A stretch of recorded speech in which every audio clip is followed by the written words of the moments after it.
ನಮಸ್ಕಾರ ಎಲ್ಲರಿಗೂ welcome back to Ani food wood.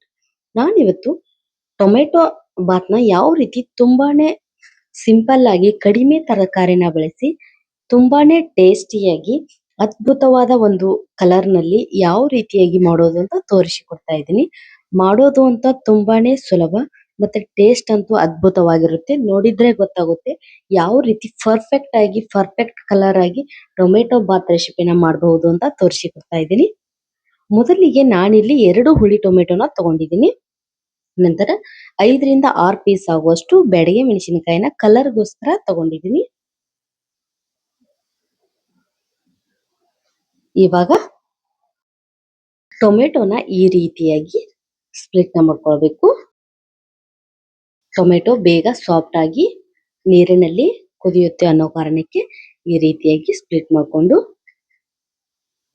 ಸ್ಟವ್ನ on ಮಾಡಿ ಒಂದು ಪಾತ್ರೆ ಒಳಕ್ಕೆ ನೀರನ್ನ ಹಾಕೊಂಡು ಟೊಮೆಟೊ ಮತ್ತು ಮೆಣಸಿನಕಾಯಿನ ಕುದಿಲಿಕ್ಕೆ ಬಿಡ್ತಾ ಇದ್ದೀನಿ. 5 ನಿಮಿಷ ಆದ್ಮೇಲೆ ತುಂಬಾನೇ ಸಾಫ್ಟ್ ಆಗಿ ಫೀಲ್ ಎಲ್ಲ ರಿಮೂವ್ ಆಗುತ್ತೆ. ಆ ರೀತಿಯಾಗಿ ಟೊಮೆಟೊ ಸಾಫ್ಟ್ ಆಗ್ಬೇಕು. ಇವಾಗ ಟೊಮೆಟೊ ಎಲ್ಲ ತುಂಬಾ ಚೆನ್ನಾಗಿ ಬೆಂದಿದೆ. ಈ ರೀತಿಯಾಗಿ ಫೀಲ್ನೆಲ್ಲ ರಿಮೂವ್ ಮಾಡ್ಕೊಳ್ಬೇಕು. ಹುಷಾರಾಗಿ ಸುಡ್ತಾ ಇರುತ್ತೆ.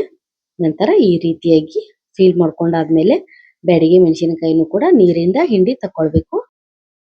ಇವೆರಡನ್ನು ಸಹ ಒಂದು ಸಣ್ಣ ಮಿಕ್ಸಿ ಜಾರ್ ನಲ್ಲಿ ಹಾಕೊಂಡು ತುಂಬಾನೇ ಸ್ಮೂತ್ ಆಗಿ ಗ್ರೈಂಡ್ ಮಾಡ್ಕೊಳ್ಬೇಕು. ಸ್ವಲ್ಪ ತರಿ ಇದ್ರೆ ಪರವಾಗಿಲ್ಲ. ಇದಕ್ಕೆ ನೀರು ಏನು ಹಾಕದೆ ಸ್ಮೂತ್ ಆಗಿ ಪೇಸ್ಟ್ ಮಾಡ್ಕೊಂಡು ತೆಗೆದು ಇಟ್ಕೊಳ್ಬೇಕು. ನೋಡಿ ಕಲರ್ ಎಷ್ಟು ಅದ್ಭುತವಾಗಿ ಬಂದಿದೆ ಅಂತ ನೋಡಿದ್ರೇನೆ ಗೊತ್ತಾಗುತ್ತೆ. ನಂತರ ಸ್ಟವ್ನ ಆನ್ ಮಾಡಿ ಒಂದು ಕುಕ್ಕರ್ನ ಸ್ಟವ್ ಮೇಲೆ ಇಡ್ತಾ ಇದ್ದೀನಿ. ಇದಕ್ಕೆ 2 ಟೇಬಲ್ ಸ್ಪೂನ್ ಆಗುವಷ್ಟು ಎಣ್ಣೆನ ಹಾಕೊಂಡು 2 ಸ್ಟಾರ್ ಹೂವನ್ನ ಹಾಕೊಳ್ತಾ ಇದ್ದೀನಿ. ನಂತರ ಏಲಕ್ಕಿ ಮತ್ತೆ ಲವಂಗನೂ ಕೂಡ ಸೇರಿಸ್ಕೊಳ್ಬೇಕು. ನಂತರ ಚಕ್ಕೆನೂ ಕೂಡ ಸೇರಿಸ್ಕೊಳ್ತಾ ಇದ್ದೀನಿ. ಬೇಸಿಕ್ ಪಲಾವ್ ಇಂಗ್ರೀಡಿಯೆಂಟ್ಸ್ ಯಾವ್ದಾವ್ದಿದೆಯೋ ಅದನ್ನೆಲ್ಲವೂ ಸೇರಿಸ್ಕೊಳ್ಬೇಕು.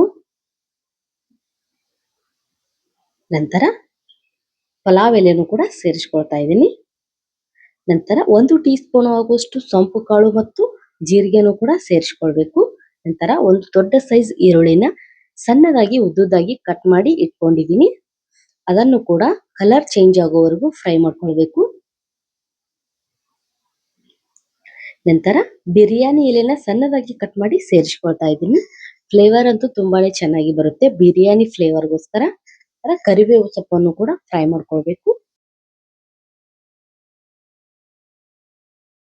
ನಂತರ ದೊಡ್ಡ ಸೈಜ್ 3 ಟೊಮೆಟೊಗಳನ್ನ ಸೇರಿಸ್ಕೊಳ್ತಾ ಇದ್ದೀನಿ. ನಾನಿಲ್ಲಿ ಸ್ವಲ್ಪ ಹುಳಿಯಾಗಿರುತ್ತೆ ಅಂತ ಟೊಮೆಟೊನ ತಗೊಳ್ಬೇಕು. ಕಲರ್ ಕೂಡ ತುಂಬಾನೇ ಹಣ್ಣಾಗಿರ್ಬೇಕು ಅಂತ ಟೊಮೆಟೊ ತಗೊಂಡ್ರೆ ಕಲರ್ ಅಂತೂ ತುಂಬಾನೇ ಚೆನ್ನಾಗಿ ಬರುತ್ತೆ ಮತ್ತು ಟೇಸ್ಟ್ ವೈಸ್ ಅಂತೂ ತುಂಬಾನೇ ಚೆನ್ನಾಗಿರುತ್ತೆ. ಅದನ್ನು ಕೂಡ ಸಣ್ಣದಾಗಿ ಕಟ್ ಮಾಡಿ ಸೇರಿಸ್ಕೊಳ್ತಾ ಇದ್ದೀನಿ. ನಂತರ ಮೊದಲೇ ಗ್ರೈಂಡ್ ಮಾಡಿ ಇಟ್ಕೊಂಡಂತಹ ಟೊಮೆಟೊ ಮತ್ತು ಬ್ಯಾಡಗಿ ಮೆಣಸಿನಕಾಯಿ ಪೇಸ್ಟ್ ಅನ್ನು ಕೂಡ ಈ ಹಂತದಲ್ಲಿ ಸೇರಿಸ್ಕೊಳ್ಬೇಕು. ಹಸಿ ವಾಸನೆ ಎಲ್ಲ ಹೋಗ್ಬೇಕು. ಆ ರೀತಿಯಾಗಿ ಚೆನ್ನಾಗಿ ಫ್ರೈ ಮಾಡ್ಕೊಳ್ಬೇಕು. ನಂತರ 2 ಟೀ ಸ್ಪೂನ್ ಆಗುವಷ್ಟು ಅಚ್ಚ ಖಾರದ ಪುಡಿನ ಸೇರಿಸ್ಕೊಳ್ತಾ ಇದ್ದೀನಿ. ಇಷ್ಟ ಇಲ್ಲ ಅನ್ನೋರು ಹಸಿ ಮೆಣಸಿನಕಾಯಿನೂ ಕೂಡ ಸೇರಿಸ್ಕೊಳ್ಬಹುದು. ನಾನಿಲ್ಲಿ ಟೊಮೆಟೊ ಪರ್ಫೆಕ್ಟ್ ಆಗಿ ರೆಡ್ ಕಲರ್ ಬರ್ಲಿ ಅನ್ನೋ ಕಾರಣಕ್ಕೆ ಅಚ್ಚ ಖಾರದ ಪುಡಿನ ಸೇರಿಸ್ಕೊಳ್ತಾ ಇದ್ದೀನಿ. ಮಸಾಲೆ ಮತ್ತೆ ಎಣ್ಣೆ ಎಲ್ಲ ಸೆಪರೇಟ್ ಆಗಬೇಕು. ಆ ರೀತಿಯಾಗಿ ಫ್ರೈ ಮಾಡ್ಕೊಳ್ಬೇಕು. ನಂತರ ಸಣ್ಣದಾಗಿ ಹೆಚ್ಚಿ ಇಟ್ಕೊಂಡಿರುವಂತ ಕೊತ್ತಂಬರಿ ಸೊಪ್ಪನ್ನು ಕೂಡ ಸೇರಿಸ್ಕೊಂಡು ಚೆನ್ನಾಗಿ ಫ್ರೈ ಮಾಡ್ಕೊಂಡು ಮತ್ತೆ 2 ನಿಮಿಷ ಲೋ ಫ್ಲೇಮ್ ನಲ್ಲೇ ಫ್ರೈ ಮಾಡ್ಕೊಳ್ಬೇಕು. ಆಯಿಲ್ ಮತ್ತೆ ಮಸಾಲೆ ಎಲ್ಲ ಸೆಪರೇಟ್ ಆಗ್ತಿದೆ. ಈ ಹಂತದಲ್ಲಿ ಮೊದಲೇ ಚೆನ್ನಾಗಿ ವಾಶ್ ಮಾಡಿ ಇಟ್ಕೊಂಡಿರುವಂತಹ ಬಾಸುಮತಿ ರೈಸ್ ನ ಬಳಸ್ತಾ ಇದ್ದೀನಿ. ನಿಮಗೆ ಯಾವ ರೈಸ್ ಇಷ್ಟನೋ ಆ ರೈಸ್ ನ ಬಳಸಬಹುದು. 2 ಕಪ್ ಆಗುವಷ್ಟು ರೈಸ್ಗೆ ನಾನಿಲ್ಲಿ 4 ಕಪ್ ಆಗುವಷ್ಟು ನೀರನ್ನ ಸೇರಿಸ್ತಾ ಇದ್ದೀನಿ.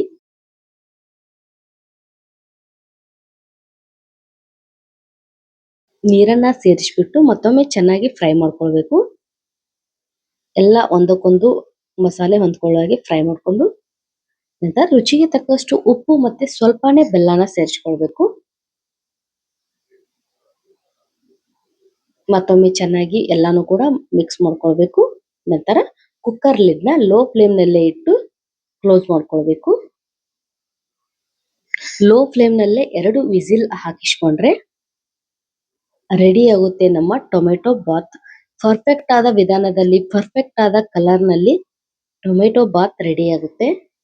ನೋಡಿ ಯಾವ ರೀತಿಯಾಗಿ ಕಾಣ್ತಿದೆ ರೈಸ್ ಅಂತ. ನೋಡಿದ್ರೇನೆ ಗೊತ್ತಾಗುತ್ತೆ ತುಂಬಾನೇ ಚೆನ್ನಾಗಿ ಬಂದಿದೆ ರೈಸ್ ಅಂತ. ನೀವು ಕೂಡ ಮನೆಯಲ್ಲಿ ಯಾವತ್ತೂ ಈ ರೀತಿಯಾಗಿ ಟ್ರೈ ಮಾಡಿಲ್ಲ ಅಂದ್ರೆ ಟ್ರೈ ಮಾಡಿ ನೋಡಿ.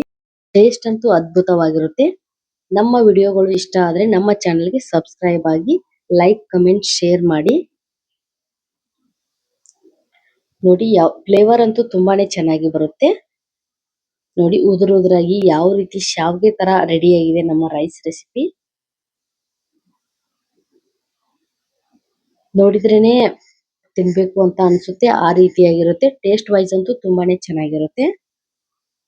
ಈ ರೀತಿ ಒಮ್ಮೆ ರೈಸ್ ನ ಟ್ರೈ ಮಾಡಿ ನೋಡಿ ಮನೆಯಲ್ಲಿ.